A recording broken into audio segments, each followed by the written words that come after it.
Kahit itakpin pa ako ni nanay ni tatay, mag-iiglesia talaga ako. Nabots mo na ng ate ko. Sabi natin, si ate mo lang ha, huli na yan. Yung mga kapatid mong apat, huwag mo nang sasama sa iglesia. Babala ko sa'yo, sabi ng tatay ko. Hindi na masamang pinasok ng mga anak natin. Mag-iglesia na rin tayong dalawa. Ang sabi ko, kung gusto mo ikaw, ako ayoko. Hindi nag-iglesia siya. Ako na lang ang hindi.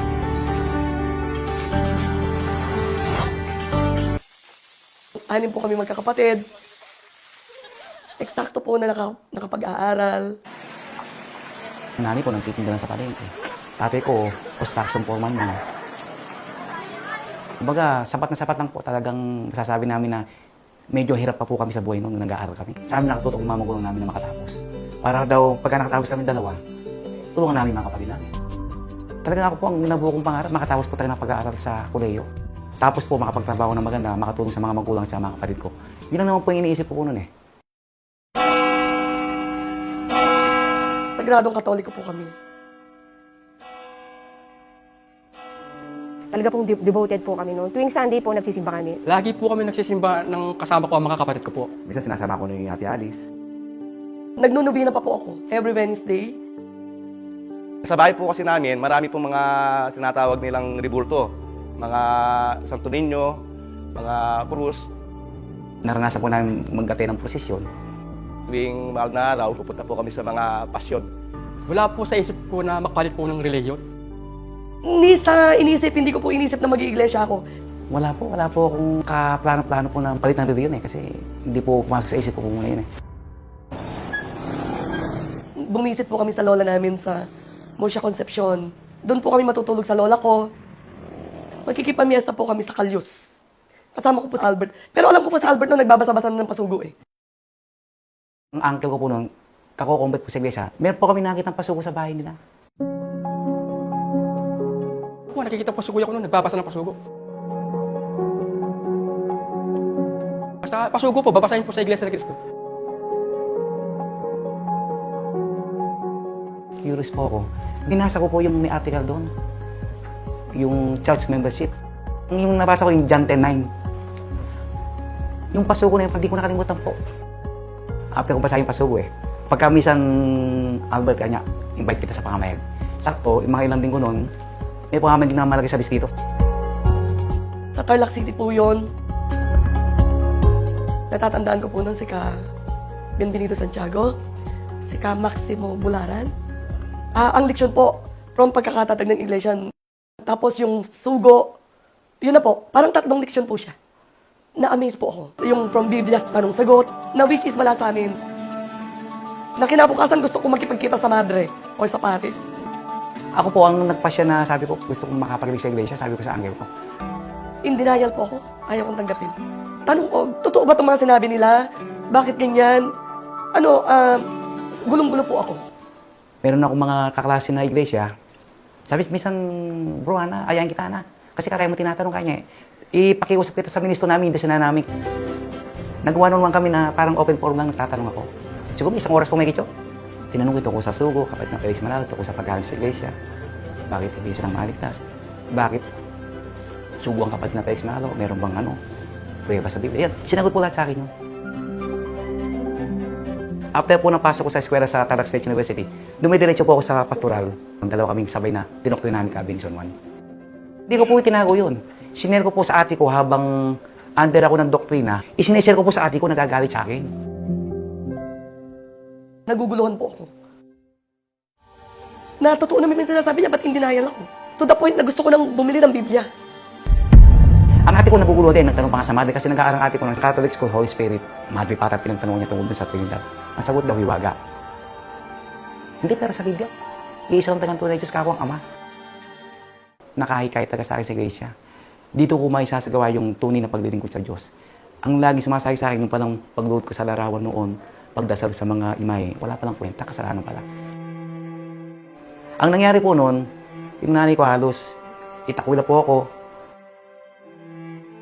Kinagalitan ko. Alam mo ba ang iglesia? Alam mo, kahirap lang ng buhay natin. Mag-aabulo ka, mag-aaganon ka pa.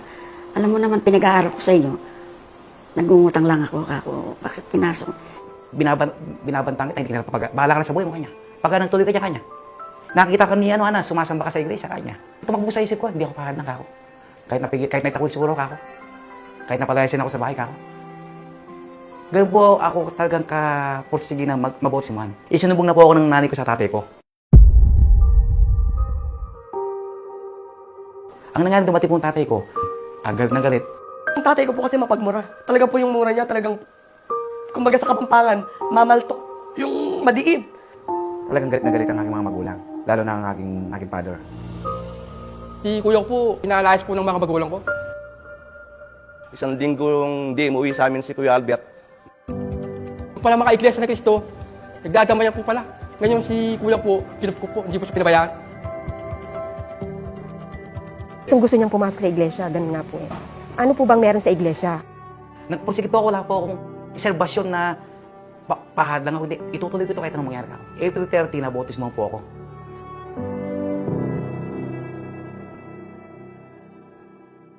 Habang nakita ko pinapagalitan si Kuya, siyempre po, nandun po yung takot din po. Pag kami na nag-iglesia, baka ganun din ang gawin sa amin. Ganun po. Kung ikaw, Iglesia ni Cristo na, wag mo nang ikayatin yung mga kapatid mo. Ikaw na lang. Kaya nga ate ko noon, habang dinodok na po ako, minimiss ko na po siya. Alam niya na gusto ko na rin po. Gusto ko na rin mag-iglesia. Ang tanda ko po, lagi silang, hindi lang po debate, parang diskusyon lang po. Ano po ang standang iglesia tungkol sa Trinidad? Yung kay Ate Ali, sinasabi niya, na tutuin sa amin, si Kuya Albert naman, hindi ko masasagot ang lahat ng tanong mo dahil bago pa lang akong kad sa Iglesia ng Cristo. Kung gusto mo, magtanong ka doon sa ministro namin. Pumayag yung ate ko. Pumunta po yung kasalukuyan na destinado dito sa Maraw doon sa bahay po namin. At yung ate ko, ang nagtanong sa ministro.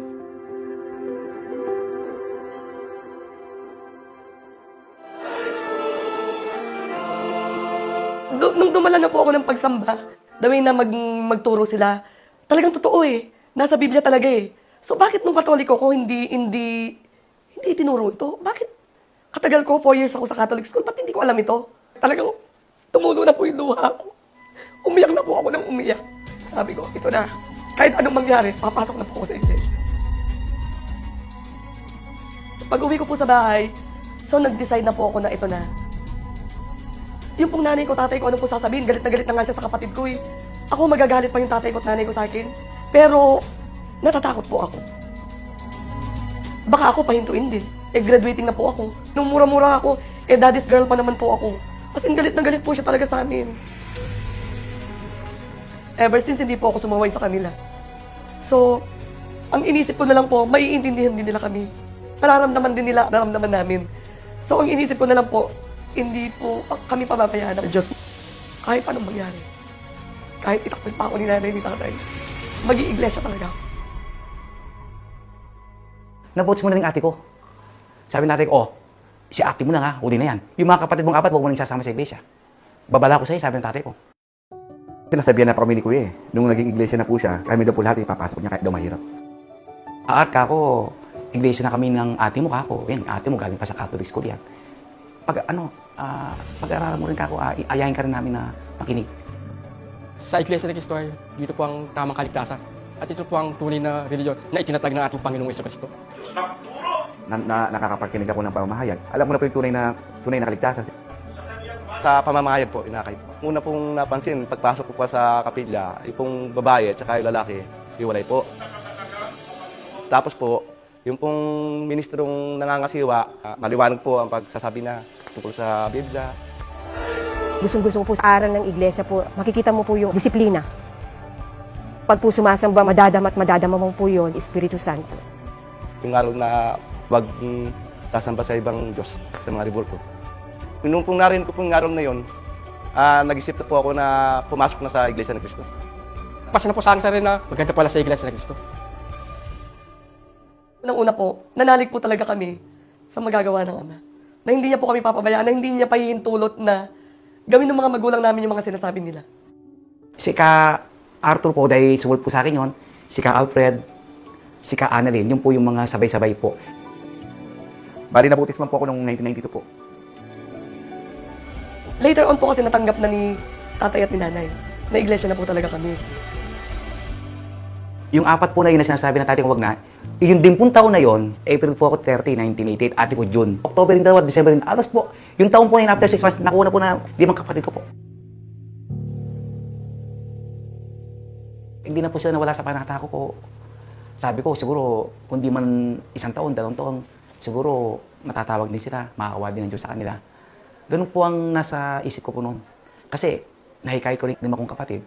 Madali na para sa amin na kumbinsin sila. Kasi sila nang di iglesia. Hindi po naging madali po eh. Kaya kapag nadadalanik ng tatay ko na may gawain, napapahiya pa po yung mga ministro.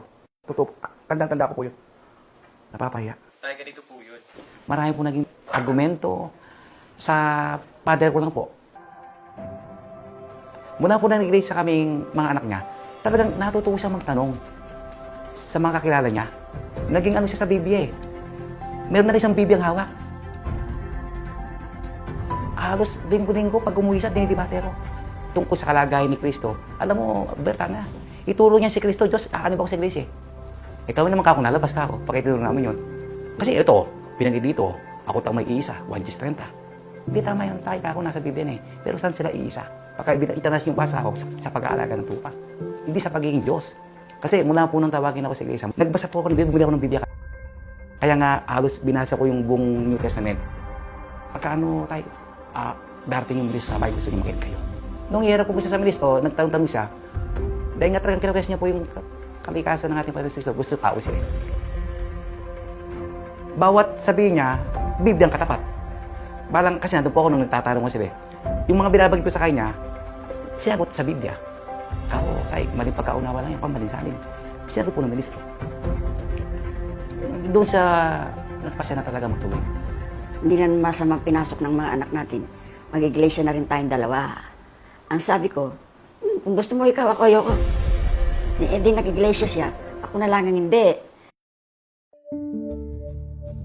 Si tatay, talagang siya po yung alam kong mas mahirap eh. Kaysa kay nanay, nagkamali po kami. Si nanay po palang pinakamahirap. Meron pong ginamit na kasangkapan sa nanay ko eh. Isang matandang diakonesa sa Tatak City. Yung po ang nagkumbisi ko din sa kanila. Mababasa po natin yung mga kapatid. Nag-isip-isip din ako. Yung mga anak ko, hindi naman napasama. Napabuting kalagayan. 4 na lalaki, walang barkada. Nagustuhan ko po yung unang-una, may kaligtasan tayo. Tapos, ang inaano sa teksto, nanggagaling lahat sa Biblia. Kaya totoo. Sabi ko, wala nang palang masama sa pinasukan ko. Pumabot po tatay ko. Aba, yung mga kapatid niya sa Nevesia, dinidibate, may dala Biblia. Sabi ko tayo, nagdadala pa kayo ng Biblia. Hindi, para matawa sila kanya. Nagjakuro po yung tatay ko. Sobrang saya po namin. Lalo na po nung nagjakon ng tatay ko. Tapos po yung mga kapatid ko naging may tungkulin na po. Sobrang saya po namin kasi lalo na po ang tatay ko. Si tatay ko po hindi ko inaasahan na magjakon. Malaki po na itong sa akin ng pagka-iglesia ng Kristo ko na maabot ko po yung mga pangarap ko. Kasi mula po nang mag-iglesia ng Kristo ko talagang ang Diyos po talaga hindi na po ako pinapayaan eh. Nung mag-iglesia siya, yung mga kapatid niya, naipasok lahat, kami lahat. At least, naano yung buhay namin na bago. Dahil nag-iglesia kay Kristo kami. Noong nagtrabaho na rin po ako, so sabay po kaming nangarap na magkaroon ng sariling lote, makapagpatayo po ng sariling bahay, na nagawa po namin bago po ako nakapag-asawa. 1993, meron na po kami sariling bahay. Nagkaroon na po kami ng sariling lupa sa isang subdivision pa po. Lagi kong hinihiling po yung kapag lalo na po may gathering po kami. Yun po, sana humaba po ang buhay niya. Palawigin pa ang buhay niya para marami pa siya matulungan, makasama po namin siya. Pangarap po talaga ng kuya ko na tulungan kami magkakapatid at aking magulang. Yung pong nag-iglesia kami, talaga pong yung buhay namin na bago po. Magbuo nung nag-iglesia na po kami lahat, unti-unti nagbago yung buhay namin. Ramdam po namin yun. Kasi po, pagkakaroon ni ate ko na nagkatrabaho na po siya. Siya muna po, siya pong katuwang ng nanay ko. Para may taguyod po kami sa pag-aaral namin. Maligaya na ako. Sa iglesia na kami lahat, pati mag-aapo. Nagpapasalamat po at napunta kami sa Tama Reliyon. Kami, hanggang kamatayan dito na. Kaming mag-anak na Del Rosario, kami lahat dito na. Hindi na kami mag-iiba ng reliyon.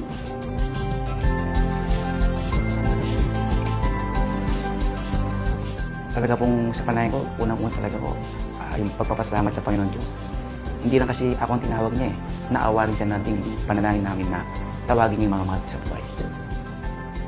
Ang pinakamalaking tulong na naigawa sa amin ng Kuya Albert namin ay yung pong inakay po kami lahat sa Iglesia ni Cristo. Hanggang may hininga po kami, hanggang may buhay po kami. Dito na po kayo mamamatay. Sa Iglesia ni Cristo to. Buong pamilya po, buong angkan, pati po mga pamilya po, hindi po kami tatalikod. At ang aming pangako po, habang may buhay po kami, maglilingkod po kami sa ating Panginoon.